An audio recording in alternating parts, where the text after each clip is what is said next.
तो कैसे हैं प्यारे बच्चों, गर्मियाँ अच्छी चल रही हैं, मज़ा आ रहा है। गर्मियाँ बहुत है और अपना विशेष का ध्यान रखना, ठीक है। चलो, क्या था कि पिछली क्लास में, आज की क्लास जो है वो क्लास 8 के लिए है, और आज की क्लास में जब हम पिछली बार जो हमने टॉपिक पढ़ा था, हम उसमें सॉइल के बारे में पढ़ के गए थे। लगभग सॉइल फॉर्मेशन हम यहाँ पर पढ़कर चले गए थे, ठीक है, कि सॉइल बनती कैसे है, यहाँ तक हमने पढ़ा था। फिर हमने क्लास को वहीं छोड़ दिया था, ठीक है। आज की क्लास में हम जो पढ़ने वाले हैं वो हम पढ़ेंगे क्या, कंजर्वेशन ऑफ सॉइल। ये चीज मैंने आप लोगों को पहले भी बताई है, एक बार मैं फिर से रिवाइज कर देता हूं। क्या कि देखिए, हमारे लिए जितनी भी चीजें रिसोर्स है, हमें उनको कंजर्व भी करना रहता है, मतलब बचा कर भी रखना पड़ता है, ठीक है। तो चलिए, सॉइल कंजर्वेशन का फर्स्ट पॉइंट है एफॉरेस्टेशन। एफॉरेस्टेशन मतलब क्या है? एफॉरेस्टेशन का मतलब है, डिफॉरेस्टेशन जानते हो, पेड़ों की कटाई। तो एफॉरेस्टेशन का मतलब है पेड़ों को वापस से लगाना, ठीक है। चलो, क्या होता है ये फॉरेस्ट में, जैसे लैंड है, यहाँ पर मिट्टी है, तो क्या होगा कि जब ये पेड़ यहाँ पर लगा रहेगा तो इसकी जड़ें ये क्या करेंगी, इसकी जड़ें इस मिट्टी को होल्ड करके रखेंगी, ठीक है, जिससे ये मिट्टी वाइप आउट ना हो। तो एफॉरेस्टेशन की वजह से हम क्या करते हैं, सॉइल इरोजन को भी रोक सकते हैं, ठीक है। तो पहला तरीका क्या हो गया, एफॉरेस्टेशन। दूसरा, क्रॉप रोटेशन। क्रॉप रोटेशन क्या है कि हमें हमारे खेतों में लगातार एक ही टाइप की फसल नहीं उगानी चाहिए, हमें क्या करना चाहिए, समय समय पर फसल को बदलते रहना चाहिए, अल्टरनेटिवली करना चाहिए। आज अगर हमने दूसरी फसल की है तो कल हमें दूसरी फसल करनी चाहिए, ठीक है। इससे क्या होता है कि सॉइल की फर्टिलिटी भी बढ़ जाती है। क्लियर? तीसरा तरीका क्या है, टेरेसिंग। टेरेसिंग कहें या टेरेस फार्मिंग कहें, ठीक है, ये हिली एरियाज के लिए है, ठीक है। हिली एरियाज में क्या होता है कि आप इमेज में देख रहे होंगे कि ये हिली एरियाज में ये टेरेस बना दिए गए हैं, जीने टाइप की खेती बना दी गई, जीने टाइप के बना दिए गए हैं, ठीक है। इन जीनों से क्या होता है, तो इन जीनों से बेटा क्या होता है कि सॉइल का इरोजन बचता है, ठीक है, प्लस मॉइस्चर बना रहता है, और ये वर्ल्ड में कई जगह की जाती है, ठीक है। टेरेस जो है वो पानी के बहाव को एकदम से रोकते हैं, मतलब पानी एकदम से बहता हुआ नहीं जाता, ठीक है। स्टेप्स डाउन, मतलब टेरेस का मतलब वैसे भी जीने टाइप का होता है, तो आप समझ सकते हो कि धीरे धीरे पानी को रोकने का मतलब, ठीक है। चलिए, और ये ज्यादातर किस जगह पर बनाए जाते हैं, स्लोप एरिया पे बनाए जाते हैं, जहां पर पानी के बहाव को रोका जा सके और जो मिट्टी का कटाव है उसको कम से कम किया जा सके, ठीक है। उसको हम टेरेसिंग कहते हैं और टेरेस फार्मिंग के नाम से भी जानते हैं। Next, shelter belt. Shelter belt क्या होता है, इस शेल्टर बेल्ट में जैसे एक जमीनी टुकड़ा है, इस जमीनी टुकड़े पे हम क्या करते हैं कि एक ही लाइन में कई सारे पेड़ों को लगा देते हैं, ठीक है, कई सारे पेड़ों को एक ही लाइन में लगा देते हैं, जिस वजह से क्या होता है कि जो तेज हवाएं होती हैं वो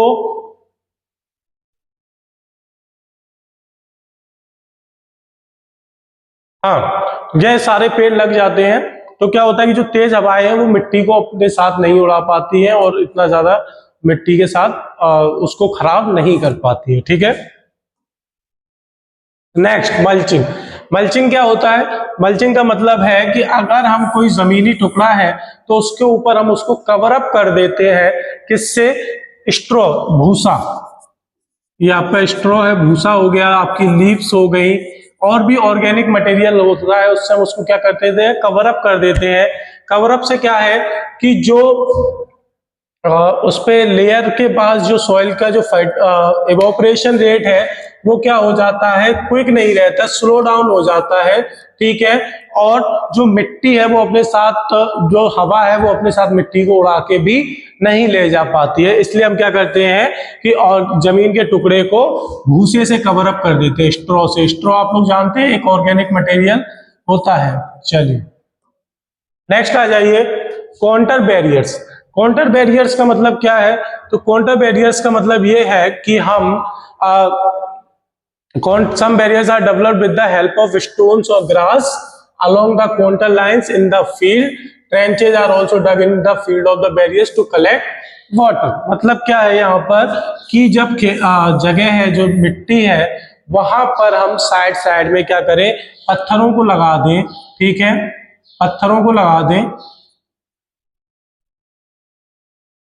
या फिर हम क्या करें बड़े बड़ी सी नालियां टाइप की खोद दे, जिससे अगर ये पानी आता है तो ये इनमें स्टोर होता हुआ बना रहेगा, जिससे क्या होगा कि वो मिट्टी की फर्टिलिटी बनी रहेगी और ये जो स्टोन्स वगैरह है वो पानी को स्टोर करके रखेंगे, ठीक है। इंटरक्रॉपिंग, इंटरक्रॉपिंग का मतलब क्या है कि आप देखिए जैसे आपका एक खेत है, तो इस खेत में आपने क्या किया कि इस लाइन में अलग क्रॉप ग्रो कर दी, ठीक है, इस लाइन में आपने अलग क्रॉप ग्रो कर दी, इस तरफ आपने दूसरी क्रॉप ग्रो कर दी, मतलब एक ही खेत में आपने अलग अलग प्रकार की फसलों को उगा दिया, ठीक है।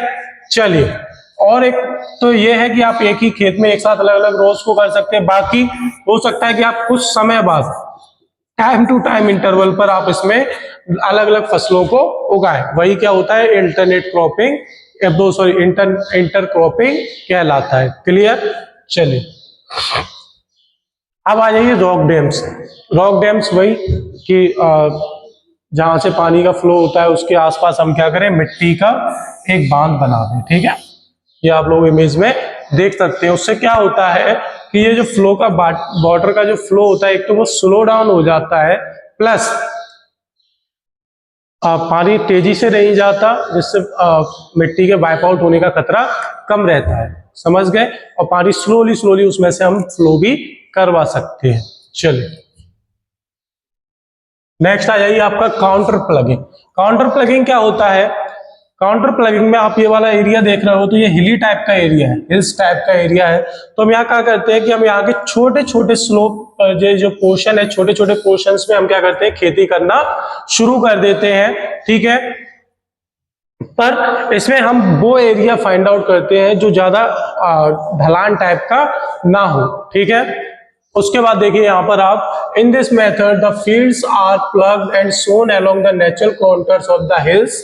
जो हिल्स पर हमें जगह दिखाई देती है उनमें हम खेती को शुरू करते हैं, जहां हम up and down the slope, ठीक है, अप एंड डाउन ऊंचाई नीचाई वाली जो स्लोप है उनकी तरफ ना करते हुए प्लेन सा स्लोप देखते हैं जिसपे हम आराम से कर सके, ठीक है।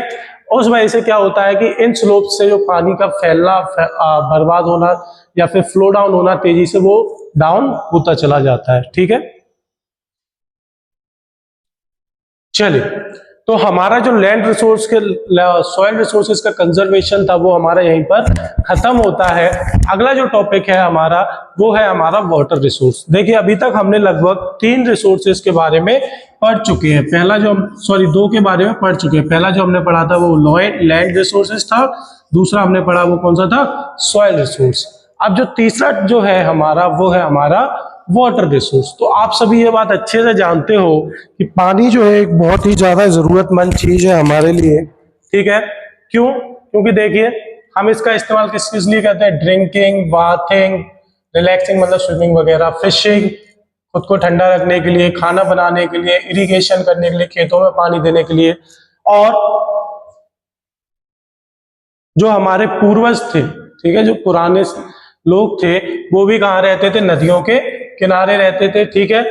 एग्जाम्पल देखो तो जो हमारी पुरानी सभ्यताएं थी जैसे आपकी नील, इंडस, टिग्रिस, यूरोफ्रेट्स, ईटीसी, ये सभी क्या करते थे, पानी के किनारे या पानी जहां पर नॉर्मली रहता था उस जगह पर अपने बस्तियों को बनाते थे। प्लस पानी हमारे लिए बहुत ही ज्यादा जरूरी है, हमें सस्टेन करने के लिए पानी की बहुत ज्यादा जरूरत पड़ती है। क्लियर? आ जाइए पानी की विशेषताएं क्या है तो देख लीजिए। सबसे ज्यादा पूरी अर्थ पर कौन सा रिसोर्स फैला हुआ है, पानी फैला हुआ है, ठीक है। 71% लगभग, बहुत ज्यादा हिस्सा हमारा किससे जो कवर है, पानी से कवर है, ठीक है। It is present in all 3 states, ये आपको तीनों स्टेट्स में मिल जाता है, तीनों तरीके से, सॉलिड में भी, लिक्विड में भी और गैस में भी, ठीक है। ये एक रिन्यूएबल रिसोर्स है। It is evidently found on the earth, ये आपको अर्थ पर सब जगह मिल जाएगा। It is home to the marine life, यहाँ पर जो पानी के जीव जंतु होते हैं वो इसमें रहते हैं, चाहे वो पानी के पौधे हो या फिर पानी के जानवर हो, ठीक है। चलिए यूटिलाइजेशन ऑफ वाटर, पानी के क्या क्या यूज होते हैं। चलो तो पानी देखो सभी के लिए जरूरी है, एसेंशियल है, ठीक है। Water is a major body consist of several plants and animal species. पानी में आपको देखने को मिलते हैं कि कई सारे प्लांट्स भी रहते हैं और जानवर भी रहते हैं, ठीक है। 70% जो ह्यूमन बॉडी है उसमें भी पानी है। Human uses water for domestic purpose, घर के काम के लिए जितना भी हमें पानी का इस्तेमाल रखता है, एग्रीकल्चर खेती के लिए, इंडस्ट्रीज के लिए, और जनरेशन ऑफ इलेक्ट्रिसिटी बिजली बनाने के लिए भी हमें पानी की जरूरत पड़ती है। इंक्रीजिंग पॉपुलेशन, जैसे जैसे पॉपुलेशन बढ़ती जा रही है तो आप लोग ये देख रहे होंगे कि फूड और क्रॉप्स की जरूरत बहुत ज्यादा बढ़ती जा रही है। उसी तरीके से जो पानी है उसकी भी जरूरत बहुत ज्यादा बढ़ रही है। इसी वजह से क्या हो रहा है कि पानी का शॉर्टेज बढ़ता जा रहा है। जितना पहले कम पॉपुलेशन थी तो पानी सभी लोगों के लिए पर्याप्त था, अब पॉपुलेशन बढ़ रही है और उसका एक्सप्लॉयटेशन हो रहा है। एक्सप्लॉयटेशन का मतलब होता है कि उसको हम ऐसे यूज कर रहे हैं जैसे वो डेली बनता ही जाता हो, समझ रहे हो, मतलब उसको बेबुनियाद में बर्बाद करना ही उसका एक्सप्लॉयटेशन है, समझ गए। चलिए, और ये हमने देखा है, ये आपको मैंने एक आंकड़ा बता देता हूं कि 1975 में जो लोग पर ह्यूमन के लिए जो पानी की जरूरत थी वो 3850 क्यूबिक किलोमीटर पर ईयर थी, पर अब वही 2000 में बढ़ के कितनी होगी, 6000 क्यूबिक किलोमीटर पर ईयर। ये वाटर को मेजर करने का एक तरीका होता है, ठीक है। पर यहां से हम ये समझ रहे हैं कि हमारे लिए वाटर की जो स्कार्सिटी है, वाटर की जो कमी है, वो दिन प्रतिदिन बढ़ती ही जा रही है, ना कि डाउन हो रही है। क्लियर, आ जाइए। डिस्ट्रीब्यूशन ऑफ वाटर, तो पानी का किस तरीके से डिस्ट्रीब्यूशन है, तो देख लीजिए। वाटर एक रिन्यूएबल नेचुरल रिसोर्स है, कोई बात नहीं। 3/4 अर्थ सरफेस जो है वो पानी से घुरा हुआ है, इसीलिए हम अपनी अर्थ को वाटर प्लेनेट भी कहते हैं।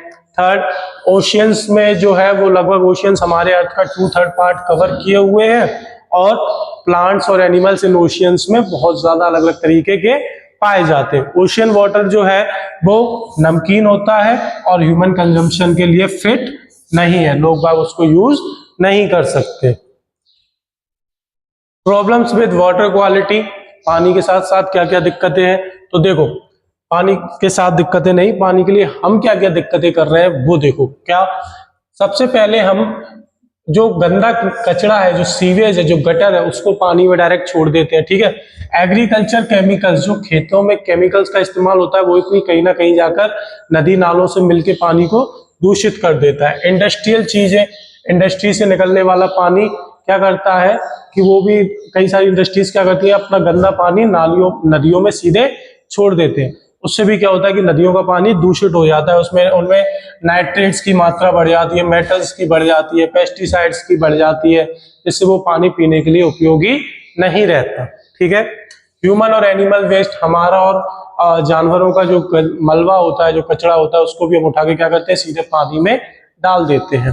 थर्ड, डिजीजेस जो है, इन सारी चीजों से जो बीमारियां फैलती हैं गंदे पानी से, वो कौन कौन सी है, टाइफाइड, कॉलेरा, एम्बेबिक इन्फेक्शन, डायजेंट्री, डायरिया, ये कुछ बीमारियों के नाम है जो आपको ये प्रदूषित पानी या गंदा पानी पीने से आपके अंदर फैल सकती है। And last point, child mortality rate has been also increasing due to water population, और बच्चों की जो मरने की रेट है, जो बच्चों की मृत्यु हो रही है, उसका जो मेन कारण है वो भी आपका क्या निकल के आ रहा है, वाटर पॉल्यूशन। क्योंकि गंदा पानी पीने से बहुत जल्दी बीमारी लगती है, और जब बीमारी एक बार हो गई तो उसका इलाज बहुत मुश्किल से होता है, ठीक है। चलो आगे की बातें आगे करेंगे, आज की वीडियो में इतना ही रखते हैं, मिलते हैं कल की नेक्स्ट वीडियो में। Thank you for watching the video. और हाँ, ऑफलाइन बैचेस चल रहे हैं, जिसको भी ज्वाइन करना हो वो ज्वाइन कर सकता है, इंग्लिश, साइंस, सोशल साइंस और मैथ्स, चारों सब्जेक्ट के लिए, ठीक है। तो मिलते हैं नेक्स्ट क्लास में। Thank you everyone.